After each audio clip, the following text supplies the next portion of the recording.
అదము సోకగా పోయనైనా కాకపోతిని పుణ్య చరితము పాడగా రాయినైనా కాకపోతిని రామ పాదము సోకగా పోయనైనా కాకపోతిని పుణ్య చరితము పాడగా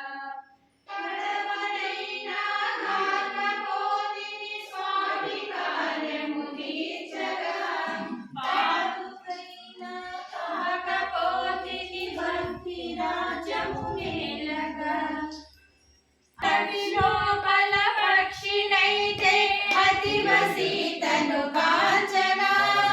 అందువలన రామచంద్రుని అమిత కరుణను నోచన కడలి గట్టున ఉడతనైతే